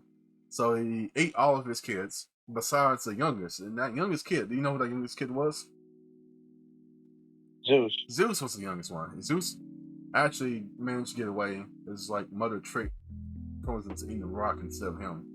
And then he basically got sent away on some like anime hero like journey stuff. And he was basically sheltered away until he got strong enough to defeat his father Kronos and basically take his place as the head god. I'm not sure if that would play into like Danmachi or not, but like See, Bell is kind of putting one this. would assume that that's good. Like in terms of mythology, it's not. It's not. Yeah, because Zeus is like When Zeus becomes the head god, he is a problem. Yeah, he's not that much better. He's not. The only thing that Zeus yeah, rapes so many people. the only thing better about Zeus, I guess, is that he doesn't eat his kids. Doesn't he still try to kill his kids though? Because he gets the same as Kronos. He does get the same prophecy, but what was the prophecy? Oh yeah, the prophecy was if he has a wife, if he have a child with his first wife. He had 2 wives. His first wife was Metis, and it was basically like if her child was basically the son that she gives birth to, or basically her child will become like the next head god. It's like some kind of prophetic cycle. I mean, like y'all, maybe y'all should stop having kids if every time that happens, you just get like three down. But anyway, she had that prophecy on her. So there's 2 versions of the myth. I think either Zeus eats Metis in order to avoid her giving birth, and then like. Yeah, that's basically. I'm gonna go with that one. So basically, Zeus eats Metis in order to like avoid her giving birth to like a child, and then Zeus gets a headache one day, and then he asks Hephaestus, "Can you cut my head open to get rid of the headache?" And Hephaestus obliges, and he does that, and then Athena pops out, and Athena was like the daughter of Metis, but then it's like because she was a daughter and not a son. Zeus didn't have to worry about getting dethroned because she's a woman and women can't become kings. So he was like, and everything was good. Everything was good then. But I think another version of the myth is that Zeus just made Athena by himself out of his head. Like the same thing happened with Hephaestus splitting his head open, but the story of Metis isn't there. But I like the version with Metis there because it makes more thematic sense. Anyway, I'm not sure how that applies to Machi y'all, but I thought it would be fun to talk about at least. I don't know. Bell's grandson of Zeus. I don't know. Maybe he might be the next head god. If things keep on going in that direction. Anyway, so Bell is thinking about meeting up with Seer, and it's like to confirm if it's a real day or not when he gets confronted by the elf. Hedon Selen, who has the title Curious Life. Hedon uses a spell called Chaos Hitter, it's like a lightning spell. Bell counters fireball, but Hedon still beats him up. He has this pretty cool weapon called Halberd. Man, actually, now I think about it, he's a spellcaster who can throw hands or fight with melee weapons, which is pretty cool. I didn't even think about that until I watched it again. I'm hoping that he gets the best fight of this one, bro. Yeah, me too. Simply for his weapon alone. Yeah. Also, he's a caster that can fight with a really cool weapon. That's not normal even in anime, especially in this anime. Then you have the ending plays. Then you have the after credit scene, which I was surprised by, where Seer goes to meet with Freya. And Freya says, "Was surprised to see you in that form. I understand you have a wish to make." And then Sarah asks if she can go on a date with Bell. Freya agrees to the condition that if Bell finds out the truth about Sarah, the date will end immediately and she'll never get to see him again. Sarah agrees to those terms and sees it as a fair trade, and basically sees this as a one-on-one game between her and Freya. Then that's when the episode ends, and the next episode is titled Master with the subtitle Training.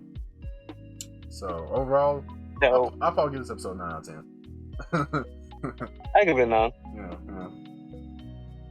What I'm confused on, you have the theory that it's 2 bodies but 1 mind. I have the theory that it's 2 minds but 1 body, or 1 soul. I have the theory that it's 2 bodies or 2 minds, 1 or 2 souls, 1 body. Yeah. But the thing is, that last scene would have to work in one of 2 ways. One, it is 2 bodies and 1 soul, which is why 2 different versions of her on screen at the same time. Or it's the same as when if you've read Chainsaw Man, like Asa can see Yoru, even though like normal people wouldn't necessarily be able to see her. And when you go in that room, you then sort of become dormant, and the other takes over the main body. This might be a spoiler, but I just looked online just to see who Seer is supposed to be. I see on here that says that Seer is the one of the names of Freya, like in Norse mythology. Like Seer is just another name for Freya. So I was like, I don't know, man. I'm pretty sure that's like, it kind of says it pretty clear. I mean, we didn't talk about if they're two different people or not. We were just talking about the concept of body for one body. I wasn't really talking about to you directly. I'm just saying if you still thought they weren't the same person, you know. Yeah, it says right here. It says right on another site. It says, but yeah, she also was known by four nicknames: Model, Horn. Oh yeah. Oh, I was just fooling myself. Oh my goodness! Knew it was gonna happen. Why did he look it up, people? I just looked up mythology, man. All I looked up was mythology. Why would you look it up, people? Why would he look it up? It says right here, she is known by 4 nicknames: Madal, Horn, Giffen, and Seer. I had this theory myself. I was looking at the opening. I was thinking, wait a second. Why do they have the same kind of hair color? Could Horn be another version of Seer as well? Huh. So yeah. Wait, who is Horn? Horn I remember hearing that name. But never mind. Name. So yeah. Wait, why would you spoil me? It's not a spoiler. What is this? This is Norse myth, man. This is Norse myth. Norse myth that completely plays into. Yeah, bro. Bro. So that's spoiler. So you really tell me why I talked about Greek myth before. I basically spoiled the entire Danmachi, right? Man, you can't have shit in this house. Anyway, man, I'm looking. So I mean, we're missing a few people though. We're missing Mardole and Giffen. Hey! Don't you dare continue to speak those names. Because if we get to episode 2 and I see, hey, here goes Marvel, we might have to box. We might just have to face hands to hands. We might just have to. Okay. At Maverick, if next episode they reveal one of the names that you just said, I'm suing you. So yeah, Seer and Horn are like probably almost almost conforming with the research we did just now. What we've seen, that they're probably aspects of Freya in some way. I think it's the same soul in just different bodies. I think it's the same body but different soul. But we've seen like 3 different bodies, so I mean, we haven't seen Horn in the same place as Freya. Again, like I said, it could be. I think it's like because they both were in the same room at the end. I think it's you can't see one without the other. So you can't see Freya unless you have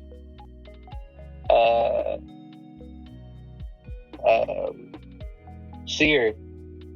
I think when Seer walked in the room at the end of the season or at the end of the episode, I feel like Seer gave up her body to Freya. Mm-hmm. And vice versa. If Freya was to go back into that room and Seer was to leave out, then it would be Seer's body.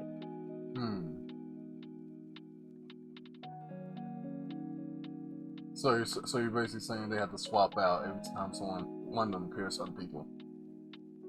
Yes. Because the episode didn't end with Seer and Freya walking out the room. It ended with Freya walking out the room and Seer just like kneeling. I guess that's possible. But I don't know. I just don't see Freya as the type of person who would really spend like all that time in a tavern. Like if she can't do. Yeah, but Freya doesn't. No, I'm saying like it's like that show Severance, right? Would you, even if you knew you could swap to another personality to make yourself do something, would you really want to be spending that time at a tavern? Like I feel like it'd be more like I feel like make more sense if you have just another person who has. Freya's a spy. Like her whole thing, she does nothing. as a goddess. It's just Like, she legitimately does nothing. that's just my She keeps mentality. watch over That's just everything. my mentality. If I had to go there myself, but I had to switch, if I could switch on another personality, I still wouldn't do that. I just rather just be my own person, like, and just stay in my house, you know. No. I don't know, but I'm going with my theory that there's same soul but different bodies. But we'll see who's right. Uh, yeah, yeah. I feel like there was something I was going to say extra, but I don't know. Is there anything I'm missing? I do think I'm missing something. Not that I can remember. Okay. So we're going over all 4 seasons and episode review of the season 5. We'll be doing an episode review, not as long as this one, because we won't have other seasons to talk about. Now we recap everything. Every week or so, probably every week or so, we'll be doing an episode review on this podcast, and I hope to see you there. And that's all I have, and I'll see you on the next one, travelers. Adios.